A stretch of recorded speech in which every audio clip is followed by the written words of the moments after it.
18º domingo do tempo comum, ano C. Primeira leitura, Eclesiastes, capítulo 1, versículo 2, capítulo 2, versículos 21 a 23, Salmo 89. Segunda leitura, Colossenses, capítulo 3, 1 a 5, 9 a 11. Evangelho, Lucas, capítulo 12, versículos 13 a 21.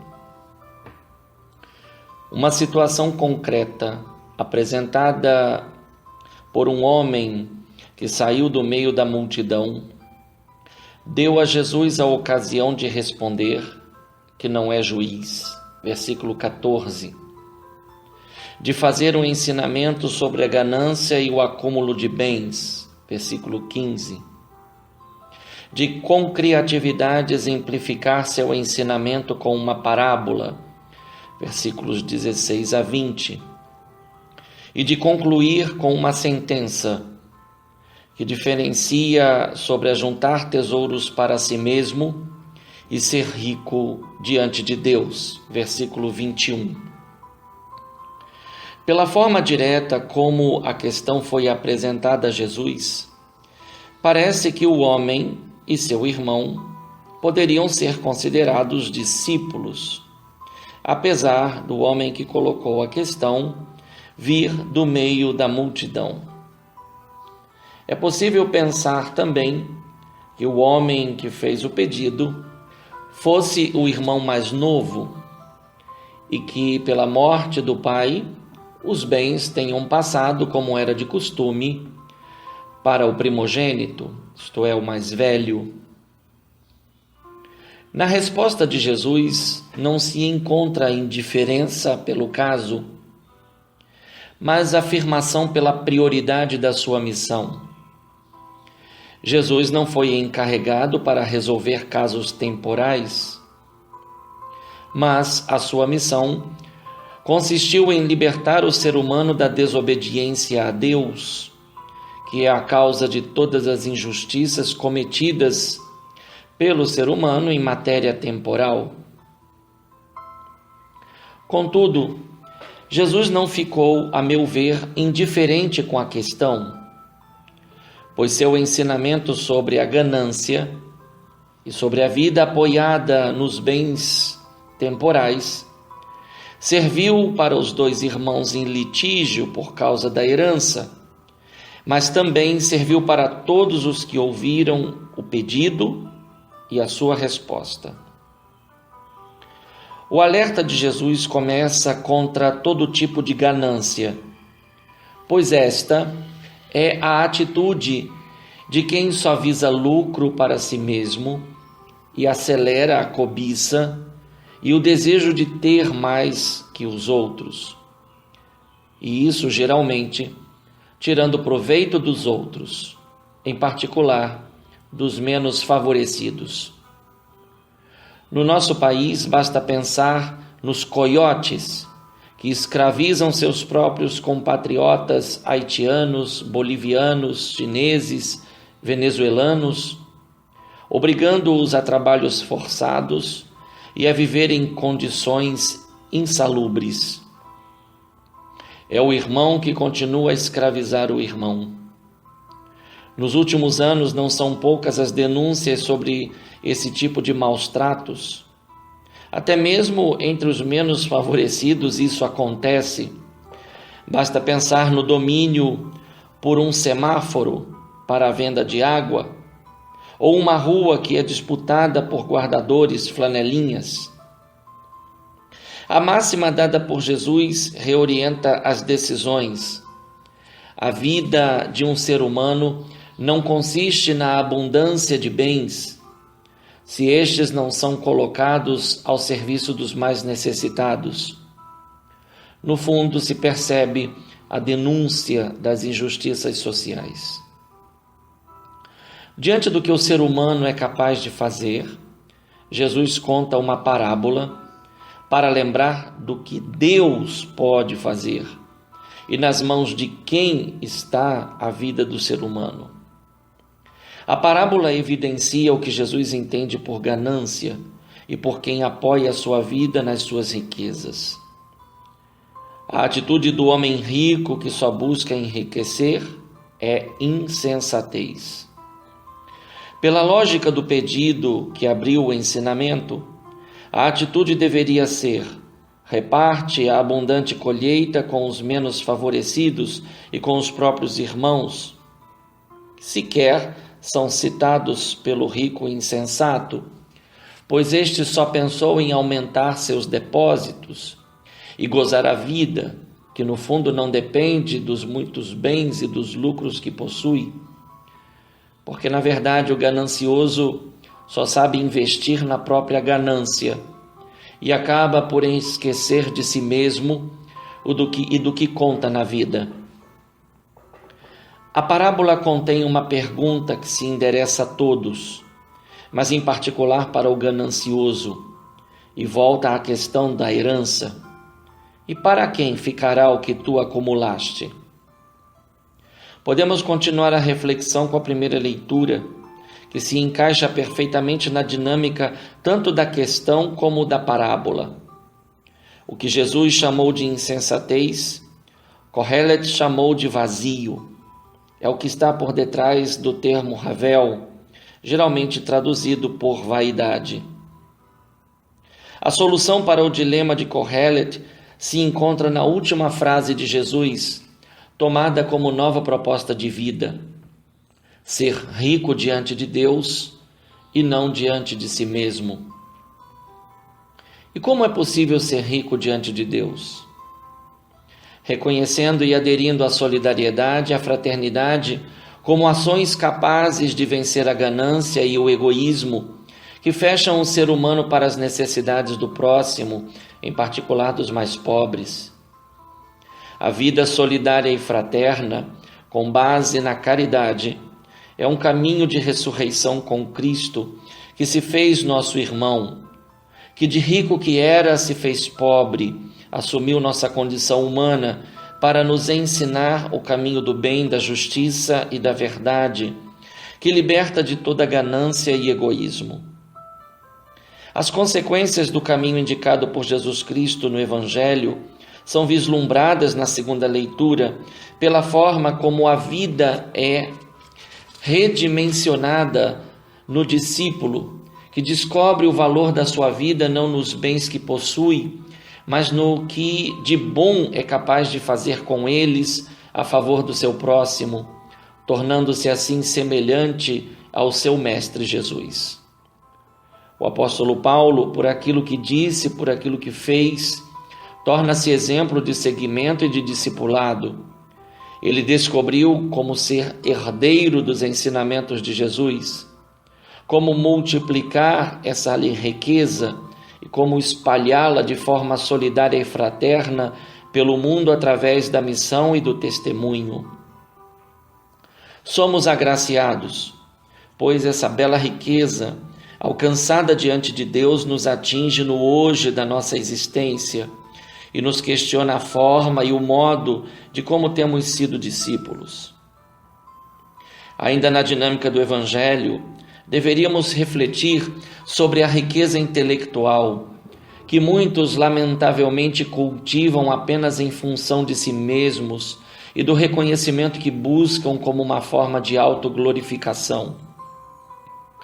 Assim como os bens podem não resultar em benefícios para o próximo necessitado, de igual modo, a riqueza intelectual pode ser pura vaidade em quem não se esforça por repartir com os irmãos as descobertas e os conhecimentos bíblicos, teológicos e morais que alcança ao longo da sua vida e ministério.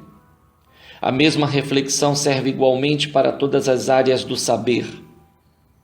Que triste seria se o progresso acadêmico de alguns viesse a morrer neles por pura ganância.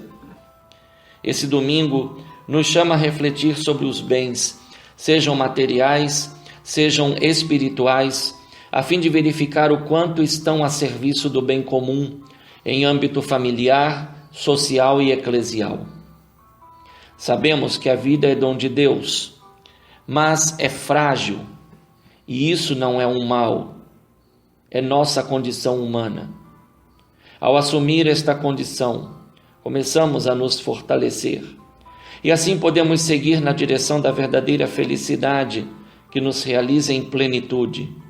Jesus Cristo e seu novo mandamento: amai-vos como eu vos amei, pelo qual se concretiza em nós o pedido do orante no Salmo: ensinai-nos a contar os nossos dias e dai ao nosso coração sabedoria. Bom e santo domingo a todos. Um fraterno abraço. Padre Leonardo Agostini.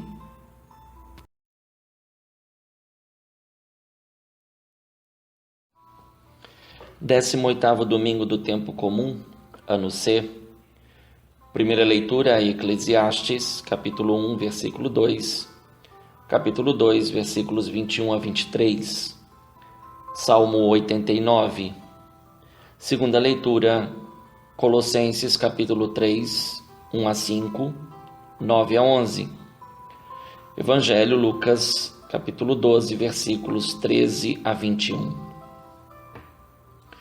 Uma situação concreta apresentada por um homem que saiu do meio da multidão deu a Jesus a ocasião de responder que não é juiz, versículo 14, de fazer um ensinamento sobre a ganância e o acúmulo de bens, versículo 15, de com criatividade exemplificar seu ensinamento com uma parábola, versículos 16 a 20, e de concluir com uma sentença que diferencia sobre ajuntar tesouros para si mesmo e ser rico diante de Deus, versículo 21. Pela forma direta como a questão foi apresentada a Jesus, parece que o homem e seu irmão poderiam ser considerados discípulos, apesar do homem que colocou a questão vir do meio da multidão. É possível pensar também que o homem que fez o pedido fosse o irmão mais novo e que, pela morte do pai, os bens tenham passado, como era de costume, para o primogênito, isto é, o mais velho. Na resposta de Jesus não se encontra indiferença pelo caso, mas afirmação pela prioridade da sua missão. Jesus não foi encarregado para resolver casos temporais, mas a sua missão consistiu em libertar o ser humano da desobediência a Deus, que é a causa de todas as injustiças cometidas pelo ser humano em matéria temporal. Contudo, Jesus não ficou, a meu ver, indiferente com a questão, pois seu ensinamento sobre a ganância e sobre a vida apoiada nos bens temporais serviu para os dois irmãos em litígio por causa da herança, mas também serviu para todos os que ouviram o pedido e a sua resposta. O alerta de Jesus começa contra todo tipo de ganância, pois esta é a atitude de quem só visa lucro para si mesmo e acelera a cobiça e o desejo de ter mais que os outros. E isso, geralmente, tirando proveito dos outros, em particular dos menos favorecidos. No nosso país, basta pensar nos coiotes que escravizam seus próprios compatriotas haitianos, bolivianos, chineses, venezuelanos, obrigando-os a trabalhos forçados e a viver em condições insalubres. É o irmão que continua a escravizar o irmão. Nos últimos anos, não são poucas as denúncias sobre esse tipo de maus tratos. Até mesmo entre os menos favorecidos isso acontece. Basta pensar no domínio por um semáforo para a venda de água, ou uma rua que é disputada por guardadores flanelinhas. A máxima dada por Jesus reorienta as decisões. A vida de um ser humano não consiste na abundância de bens, se estes não são colocados ao serviço dos mais necessitados. No fundo, se percebe a denúncia das injustiças sociais. Diante do que o ser humano é capaz de fazer, Jesus conta uma parábola para lembrar do que Deus pode fazer e nas mãos de quem está a vida do ser humano. A parábola evidencia o que Jesus entende por ganância e por quem apoia a sua vida nas suas riquezas. A atitude do homem rico que só busca enriquecer é insensatez. Pela lógica do pedido que abriu o ensinamento, a atitude deveria ser: reparte a abundante colheita com os menos favorecidos e com os próprios irmãos.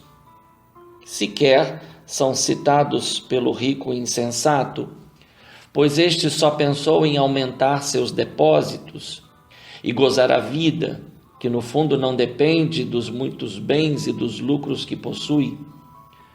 Porque, na verdade, o ganancioso só sabe investir na própria ganância e acaba por esquecer de si mesmo e do que conta na vida.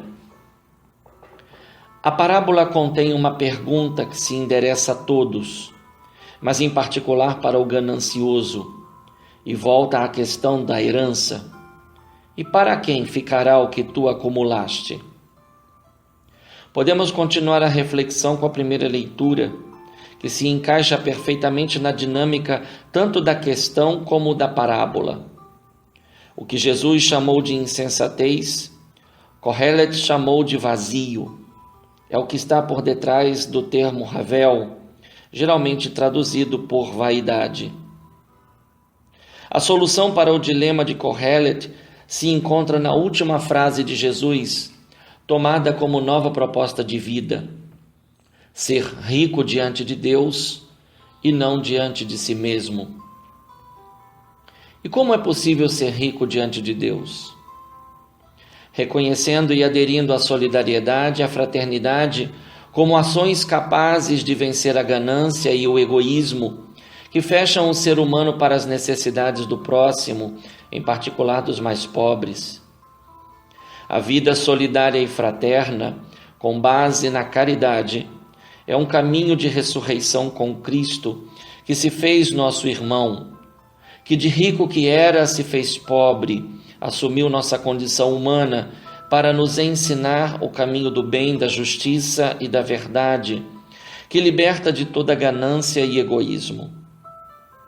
As consequências do caminho indicado por Jesus Cristo no Evangelho são vislumbradas na segunda leitura pela forma como a vida é redimensionada no discípulo, que descobre o valor da sua vida não nos bens que possui, mas no que de bom é capaz de fazer com eles a favor do seu próximo, tornando-se assim semelhante ao seu Mestre Jesus.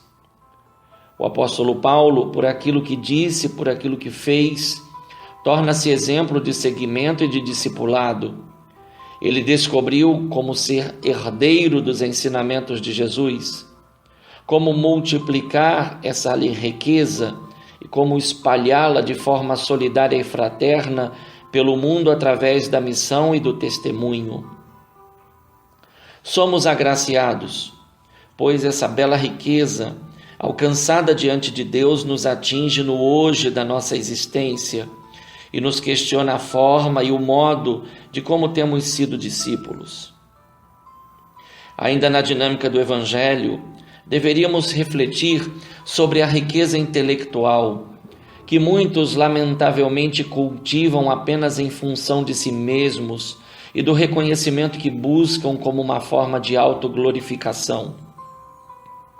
Assim como os bens podem não resultar em benefícios para o próximo necessitado, de igual modo, a riqueza intelectual pode ser pura vaidade em quem não se esforça por repartir com os irmãos as descobertas e os conhecimentos bíblicos, teológicos e morais que alcança ao longo da sua vida e ministério. A mesma reflexão serve igualmente para todas as áreas do saber. Que triste seria se o progresso acadêmico de alguns viesse a morrer neles por pura ganância. Esse domingo nos chama a refletir sobre os bens, sejam materiais, sejam espirituais, a fim de verificar o quanto estão a serviço do bem comum em âmbito familiar, social e eclesial. Sabemos que a vida é dom de Deus, mas é frágil, e isso não é um mal, é nossa condição humana. Ao assumir esta condição, começamos a nos fortalecer, e assim podemos seguir na direção da verdadeira felicidade que nos realiza em plenitude. Jesus Cristo e seu novo mandamento: amai-vos como eu vos amei, pelo qual se concretiza em nós o pedido do orante no Salmo: ensinai-nos a contar os nossos dias e dai ao nosso coração sabedoria. Bom e santo domingo a todos. Um fraterno abraço. Padre Leonardo Agostini.